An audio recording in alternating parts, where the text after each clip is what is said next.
நண்பர்களே, இன்னைக்கு நம்ம பார்க்க போற காணொளி என்னன்னு பார்த்தீங்கன்னா, விவாகரத்து.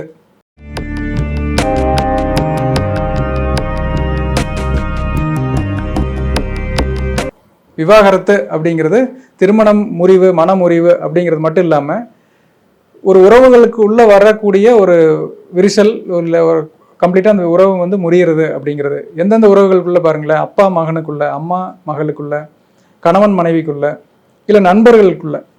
நீங்கள் வந்து ஒரு ஸ்கூலில் படிக்கும்போது ஒரு 3வது 4வது படிக்கிற பசங்களுக்குள்ளே என்னென்னா, இந்த ஃப்ரெண்டு எனக்கு பிடிக்காது, இல்லை வந்து எனக்கு 2-3 வருஷமாக ஃப்ரெண்டு, நாங்கள் 2 பேரும் சண்டை போட்டுக்கிட்டோம், அவள் வந்து வேற ஒரு ஃப்ரெண்டோடு சேர்ந்துட்டாங்க, நாங்கள் இந்த டீமுக்கு வந்துட்டோம், அவங்க அந்த டீம் போயிட்டாங்க அப்படின்னு சொல்லி குழந்தைங்களா ஸ்கூல்லேருந்து வந்து அதை வந்து அவங்களுக்கோட ஸ்டேஜுக்கு அது ரொம்ப பெரிய விஷயம்தான். ஏன்னா ஒரு நல்ல ஃப்ரெண்டாக இருந்திருப்பாங்க, திடீர்னு வந்து அவங்களுக்குள்ள ஒரு பிரச்சனை வந்து பிரிகிறாங்க. சரி, இது வந்து ஒரு டீனேஜ் பருவம் வருதுங்க. ஒரு வயசுக்கு வந்த பருவத்தில் வரக்கூடிய ஒரு அட்ராக்ஷன் இருக்குது இல்லைங்களா, பயாலஜிக்கலாக ஒரு அட்ராக்ஷன் வருது இயற்கையாக.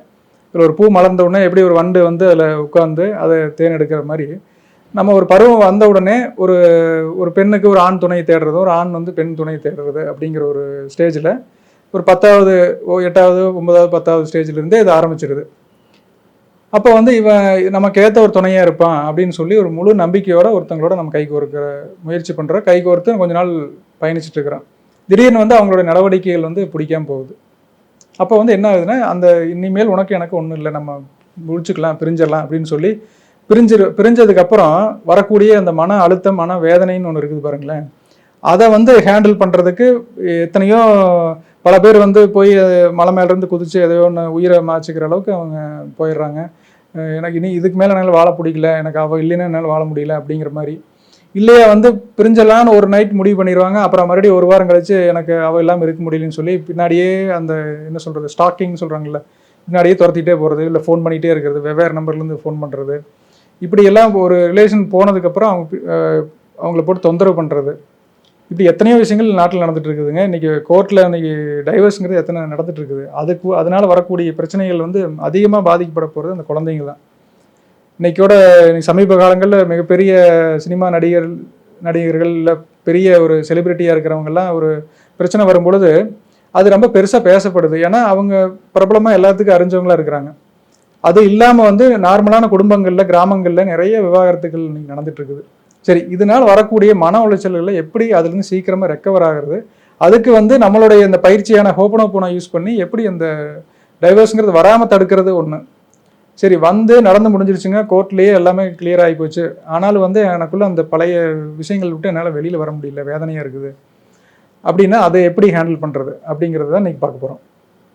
என்னன்னாங்க, நம்ம வந்து இந்த மன்னிக்கிறது அப்படிங்கிற ஒரு விஷயம், ஒன்று என்னால் தான் பிரச்சனை, நான் சரியாக நடந்துக்காதனால தான் அவங்க என்னை விட்டு பிரிஞ்சு போயிட்டாங்க அப்படிங்கிற ஒரு குற்ற உணர்வு ஒருத்தருக்கு சிலருக்கு வரக்கு வாய்ப்பு இருக்குது. இல்லை அவங்க பண்ணினது தப்பு, எல்லாமே வந்து நான் கரெக்டாக தான் இருந்தேன், அவ இதை பண்ணிட்டா அதை பண்ணிட்டாங்க, இவன் இதை பண்ண அதை பண்ணான்னு சொல்லி அவங்கள பற்றி ஒரு மன்னிக்க முடியாத அளவில் ஒரு வெறுப்புணர்வு ஜாஸ்தி இருக்கும். அப்போது இந்த ஹோபனோபோனோனுடைய பயிற்சியில் 4 வரிகள் 4 வார்த்தைகள் நம்ம சொல்கிறோம். இதை வந்து எப்படி சொல்கிறோன்னா, நமக்குள்ளே நம்ம சொல்லிக்கும் பொழுதுங்க நமக்குள்ளே இருக்கிற அந்த எதிர்மறையான விஷயங்கள், உணர்வுகள் கிளியர் ஆகுது. எப்படின்னு பார்த்தீங்கன்னா, ஒரு ஒரு கண்ணாடி ஒரு பல்ப் மேலே ஒரு அழுக்கு படிஞ்சிருக்குன்னு வச்சுங்களேன், அது நிறைய படிஞ்சிட்டே இருக்கிறதுக்கு அப்படியே இருட்டாகி போயிடுது இல்லையா. உள்ள லைட் எரியும், ஆனால் வெளியில் வெளிச்சம் வராது. அதை வந்து சுத்தம் பண்ணுறதுக்கு நம்ம என்ன பண்ணுவோம், ஒரு சோப் போட்டு தொடச்சி ப்ரஷ் வச்சு தேய்ச்சி கழுவி அந்த பல்ப் வந்து க்ளீன் பண்ணுறோம்ல. சரி, அவ்வளோ தூரம் போக வேண்டாம். நம்ம காலையில் எழுந்திரிச்சோன்னா என்ன பண்ணுறோம், ப்ரஷ் பண்ணுறோம், உடம்புக்கு வந்து சோப்பு ஷாம்பெல்லாம் போட்டு குளிச்சுக்கிறோம் இல்லைங்களா. நம்மளுடைய வெளியில் இருக்கிற அந்த உடம்பை சுத்தம் பண்ணிகிட்டே இருக்கிறோம். உள்ளே இருக்கிற அந்த எண்ணெய் உலகம்னு ஒன்று இருக்குது பாருங்கள், நம்மளோட எண்ணங்களை எப்படி க்ளீன் பண்ணுறது, அதுக்கான ஒரு ப்ராசஸ் என்ன, ஏதாவது பண்ணியிருக்கோமா. நம்ம தொடர்ந்து ஒரு டிவி ஆன் பண்ணோம்னா நெகட்டிவிட்டி விஷயங்கள் போகுது, ஒரு வெளியில் போகும்போது நிறைய விஷயங்கள் பார்க்குறோம், நிறைய சந்திக்கிற மனிதர்கள்ட்டேருந்து உள்ளுக்குள்ள நிறைய நெகட்டிவான விஷயங்கள் போயிட்டே இருக்குது. சரி, அந்த ரிலேஷனில் ஒரு நபர் நமக்குள்ளே விட்டு போன ஒரு நெகட்டிவ் விஷயங்கள், ஒரு 10 விஷயங்கள் விட்டுட்டு போயிருக்கான்னு வச்சுங்களேன். ஆனால் நீங்கள் அவங்களோட சந்தோஷமாக மகிழ்ச்சியாக வாழ்ந்த தருணங்கள் யோசிச்சு பார்த்தோம்னா அது ஒரு 100, 200, 1000 இருக்கும்.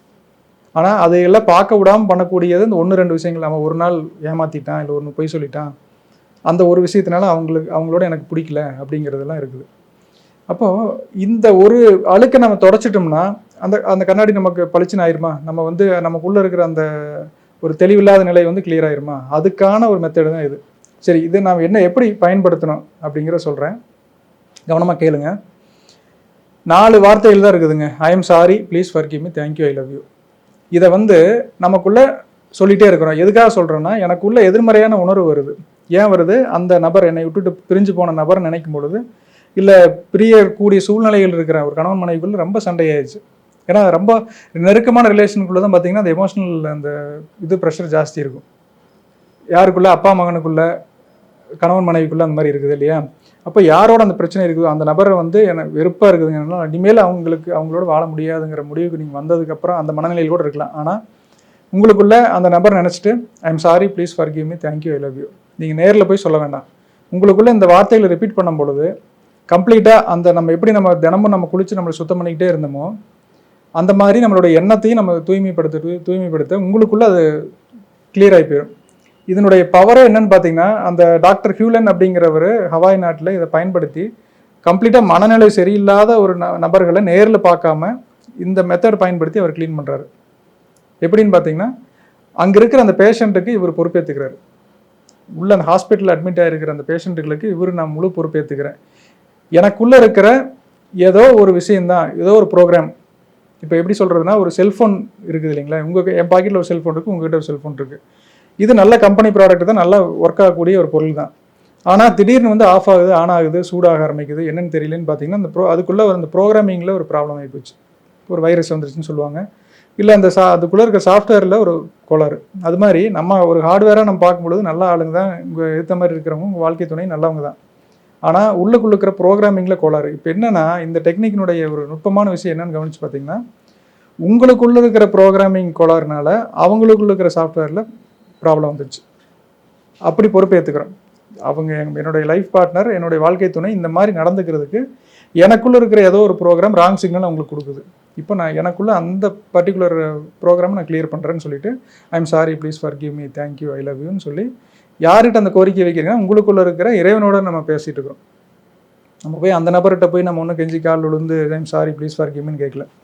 இறைவா, எனக்குள்ளே இருக்கிற நீங்கள் ஒரு முருக பக்தராக இருக்குன்னு வச்சுங்களேன், Muruga I am sorry, Muruga I am please forgive me, thank you, I love you அப்படின்னு சொல்லி எனக்குள்ளே ஏதோ ஒரு வேண்டாத ஒரு விஷயம் உள்ளே வந்து மாட்டிக்கிச்சு, அது எனக்கு பெரிய தொந்தரவு கொடுக்குது அப்படின்னு எனக்குள்ளே அதை கிளியர் பண்ணி கொடுத்துருங்க, நீக்கி விட்டுருங்க, நான் உங்களுக்கு நன்றி சொல்கிறேன், உங்களை நான் நேசிக்கிறேன்னு சொல்லிட்டு நமக்குள்ளே இருக்கிற அந்த இறைவனோட நம்ம பேசிகிட்டு இருக்கிறோம். நீங்கள் அது வந்து எந்த ஒரு மதத்தை சார்ந்தவங்களாக இருக்கலாம், ஜீசஸ் நம்புறீங்கன்னா அவங்கள வச்சுக்கலாம், இல்லை அல்லா தான் என்னுடைய கடவுள் அப்படின்னு சொன்னால் நீங்கள் அதை வச்சுக்கலாம். அப்போது அந்த இறைவனை நினச்சிட்டு எனக்குள்ளே இருக்கிற அந்த வேண்டாத எதிர்மறை விஷயங்களை எனக்கு நீக்கிடுங்க அப்படின்னு சொல்லிட்டு திரும்ப திரும்ப அந்த வார்த்தையில் சொல்லிட்டு வைக்கிறோம். அப்போ இதை சொல்லும் பொழுது என்ன ஆகுதுன்னா, நம்ம அப்படியே க்ளீன் ஆகிடும். இப்போ தினமும் நம்ம உடம்பை க்ளீன் பண்ணிட்டு இருக்கிறோம், ஆனால் நம்ம மனசை வந்து க்ளீன் பண்ணுறது இல்லை. பாரதியார் பாடல் கூட ஒன்று இருக்கும், துணிவெளுக்க மருந்துண்டு எங்க முத்து மாறி, என் மனம் வெளுக்க மருந்து இல்லையே எங்க முத்து மாறின்னு சொல்லி ஒரு பாடல் இருக்கும். அந்த மாதிரி மனம் வெளுக்க மருந்து இல்லையே அப்படிங்கிறாரு. ஆனால் வந்து ஆக்சுவலாக மருந்து இருக்குதுன்னு வச்சுங்களேன். இதை பயன்படுத்தணும்னா ஒரு நாளில், இது வந்து நான் சும்மா கதையாக சொல்லலை, என்னுடைய ஸ்டூடெண்ட்ஸ், அதாவது வந்து என்னோட கோச்சிங்க்கு வந்தவங்க ஒரு கும்பகோணத்தில் இருக்கிறாங்க. அவங்க வந்து ஒரு 4 வருஷமாக கணவன் மனைவி பிரிஞ்சிருக்கிறாங்க. இதை வந்து அந்த மனைவி வந்து அவங்க மாமியார் நினச்சி கணவர் நினச்சி அவங்களுக்குள்ள சொல்லிகிட்டே இருக்கிறாங்க. ஒரு நாள் சொல்கிறாங்க, I am sorry, please forgive me, thank you, I love you. Dear மாமியார், I am sorry, please forgive me, thank you, I love you. Dear husband, I am sorry, please forgive me, thank you, I love you அப்படின்னு ஒரு நாள் தான் சொல்லியிருக்கிறாங்க. 4 வருஷமாக எவ்வளவோ பெரியவங்களெல்லாம் வச்சு பேசி என்னென்னமோ பண்ணி சமாதானம் ட்ரை பண்ண முடியாத விஷயம் ஒரே நாளில் எல்லாமே சரியாகி அடுத்த நாளே வந்து அவங்க கணவன் வந்து நீ சமாதானமாக போயிடலாம் அப்படிங்கிற மாதிரி வந்து நிற்கிறாங்க. எங்கே நேர்லேயும் பேசலை, ஃபோன்லேயும் பேசலை. அப்போது எந்த அளவுக்கு இது பவர்ஃபுல்லாக வேலை செய்யுது அப்படிங்கிறத பாருங்கள். இதை வந்து வெகுஜன மக்களுக்கு போய் சேரணும் அப்படிங்கிறது என்னுடைய நோக்கம். இல்லை இந்த விஷயங்கள் நீங்கள் சொல்கிறது ஓரளவுக்கு புரிஞ்ச மாதிரி இருக்குதுன்னு, புரியாத மாதிரி சந்தேகமாக இருக்குதுன்னா என்னுடைய நம்பரை காணொலியிலேயே போட்டிருப்பாங்க, நீங்கள் நேரடியாக எங்கிட்ட தொடர்பு கொள்ளலாம், நம்ம பேசலாம். மெசேஜ் பண்ணிவிட்டு வாட்ஸ்அப்பில் மெசேஜ் பண்ணி என்னோடய டைம் மட்டும் கேட்டு நம்ம பேசலாம். அப்போது இது எந்த அளவுக்கு நம்ம இது வரைக்கும் இப்படி ஒரு விஷயத்தை கேள்வியே படல. நீங்கள் ஒரு கவுன்சிலிங் போகணும் அப்படின்னா கூட 2 பேர் வாங்கன்னு சொல்லுவாங்க. எங்கே போய் 2 பேரும் போகிறது? 2 பேர் வீட்டுக்குள்ளேயே பேசிக்க முடியல, போய் டாக்டர்கிட்ட போய் பேசுறதுக்கு உனக்கு தான் மனநிலை சரியில்லாது, நீ போய் டாக்டர்கிட்ட கேளு அப்படின்னு சொல்லி அப்படி தான் சண்டை வரும். இங்கே வந்து நம்ம ஒரு ஆளுக்கு இது தெரிஞ்சிருந்துன்னா கூட 2 பேர்த்துக்கும் கூட இந்த மெத்தட் தெரியணுங்கிறது இல்லை. கணவனுக்கோ மனைவிக்கோ இல்லை காதலனுக்கோ காதலிக்கோ யாரோ ஒருத்தருக்கு தெரிஞ்சிருந்துன்னா இதை வந்து அவங்களுக்குள்ள சொல்லிகிட்டே இருக்கலாம். இதை சொல்லும் பொழுது ஆட்டோமேட்டிக்காக அந்த ஆப்போசிட்டில் இருக்கிற அந்த நபர் வந்து சரியாகி வாழ்க்கை வந்து ரொம்ப பிரகாசமாக மாறிடுங்க. இதனால் குழந்தைகளுக்கு நல்ல ஒரு பெரிய பயன் கிடைக்குது. அப்பா மகனுக்குள்ள சண்டை, இல்லை யாருக்குள்ள உறவுகளுக்கு நெருக்கமான உறவுகளுக்குள்ள யாராக இருந்தாலும் சரி, அண்ணன் தம்பிக்குள்ளே இருக்கலாம், அக்கா தங்கச்சிகளுக்குள்ள, இன்னைக்கு மிகப்பெரிய நம்மளோட எனர்ஜி லாஸ். இப்போ நம்ம எத்தனையோ செஞ்சு ஒரு யோகா பண்ணி மெடிடேஷன் பண்ணி நம்மளுடைய ஒரு சக்தி நிலையை உயர்த்திக்கிறதுக்கு நம்ம பார்க்குறோம். இதெல்லாம் வந்து பலூனில் ஊசி குத்துற மாதிரி புஷ்ஷுன்னு எல்லாம் போயிடுது.